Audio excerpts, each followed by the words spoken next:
Bonjour et bienvenue dans ce nouvel épisode de Musicalement Vôtre, là où on décrypte la théorie musicale. Dans le premier épisode, nous avons parlé des notes, c'est-à-dire les hauteurs de son. Dans celui-ci, nous nous attaquons aux bases du rythme. Ah bah voilà, là je vais comprendre quelque chose. T'emballe pas, c'est juste les bases, je pense que tout le monde peut comprendre ça.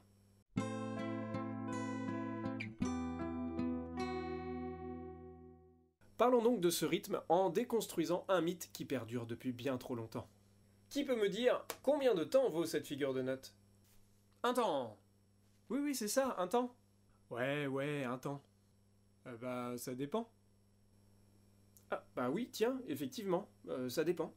Tu sais ça, toi? Bah oui, ça dépend de la tablature qui est en dessous. Ouais, ça m'aurait étonné. Donc non, pas du tout. Je sais que beaucoup de gens apprennent le rythme en apprenant une noire égale un temps, une blanche égale deux temps, etc. Et bah c'est faux. Tout du moins, ça dépend du contexte dans lequel on est. Par contre, ce qui est toujours vrai, c'est la proportionnalité entre les différentes figures de notes. C'est-à-dire qu'une blanche vaut toujours deux noires. Et c'est ça qu'il faut apprendre. Pour écrire le rythme, on utilise des figures de notes. Si l'emplacement du rond va nous indiquer la hauteur de la note, c'est-à-dire le nom de la note, la forme et le fait qu'elle soit coloriée ou non, qu'elle ait une barre ou non, va nous indiquer son rythme. Alors, juste un rond, c'est ce qu'on appelle une ronde. Si cette ronde, on lui met une barre, on appelle ça une blanche. A noter que la barre peut être indifféremment vers le haut ou vers le bas, ça ne change strictement rien au rythme de la note. C'est juste une convention d'écriture pour éviter de dépasser trop la portée.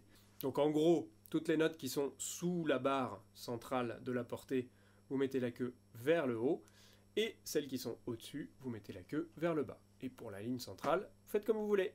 Si on colorie la blanche, ça devient une noire.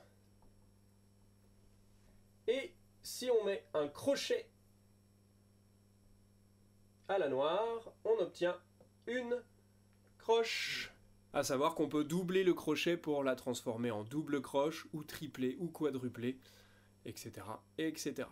Petite chose à noter en ce qui concerne les croches, on peut accrocher les crochets de nos deux croches pour former effectivement deux croches. Vous les verrez souvent écrites comme ceci. Attention à ça, parce que beaucoup de mes élèves en solfège ont du mal avec ça. Attention, ça, c'est pas une croche, c'est deux croches. La croche toute seule, c'est celle-ci. Bah oui, c'est logique.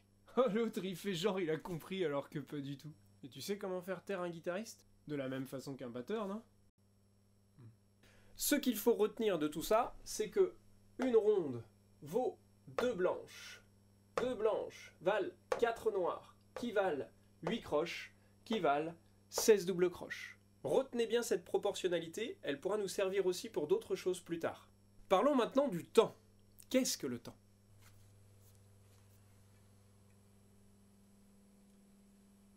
C'est un battement régulier qui va toujours à la même vitesse. Et c'est important car il faut prévoir quand est-ce qu'il va pouvoir tomber. La vitesse du temps, on appelle ça le tempo. Il est exprimé en BPM, qu'on pourrait traduire en français par battement par minute. Attention, c'est un mot anglais normalement. Un tempo de 60 BPM correspond en réalité à 60 battements par minute. C'est-à-dire que le temps dure une seconde. On peut mesurer le temps avec un métronome qui sera un très bon allié pour tout votre travail rythmique. Que doit-on travailler sur le rythme pour débuter? En fait, il n'y a que 4 phases à connaître. Tout d'abord, être capable de suivre le tempo en battant simplement le temps. Pour ça, chantez-le, tapez-le dans vos mains, jouez avec votre instrument, peu importe, faites comme bon vous semble, mais soyez parfaitement synchronisé sur votre temps. Variez ensuite la vitesse du tempo pour jouer sur la difficulté. Dans un deuxième temps, vous pouvez agrandir ce temps en jouant qu'une seule fois sur deux, c'est-à-dire un système qui durera 2 temps. C'est important pour comprendre la sensation du temps qui perdure un peu plus longtemps. Là encore, variez la vitesse pour accroître la difficulté. Dans un troisième temps, on va décomposer notre rythme en 2 parties égales. Là, ça commence à se complexifier. Il faut sentir ce que l'on appelle l'intérieur du temps. Plusieurs solutions s'offrent à vous. vous pouvez d'abord jouer à double tempo, puis remettre le tempo initial pour sentir l'intérieur du temps. Je m'explique. Si votre tempo est à 60 et que vous devez jouer des croches, donc qui sont à l'intérieur, qui ont un intérieur de temps, mettez-vous à 120 et jouez des noirs, vous aurez exactement la même vitesse. Puis redescendez à 60 et vous entendrez l'intérieur du temps. Vous pouvez également opter pour l'option danseur, simplement en utilisant le mot « et » sur un tempo qui donnerait 1, 2, 3, 4, 1 et 2 et 3 et 4 et... Les « et » correspondent à l'intérieur du temps. Faites attention à ce qu'il soit bien régulier. Dernière partie, on décompose le temps cette fois en 3 parties égales. Et là, ça se complique beaucoup plus. Il faut sentir vraiment l'intérieur du temps divisé en 3.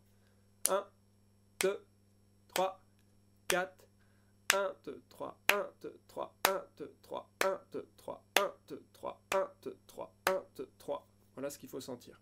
Vous pouvez tripler le tempo pour entendre vraiment ces 3 temps à l'intérieur du temps. Et c'est tout! Avec ça, vous avez toutes les bases du rythme. Le reste, ce ne sont que des combinaisons. Comment ça, c'est tout? On se tapait un truc de fou sur les notes et là, en 2 minutes, le rythme, c'est fini? Pas d'inquiétude, ce ne sont que des prémices.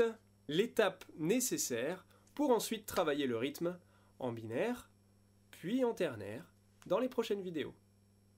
À bientôt sur Omega Studio.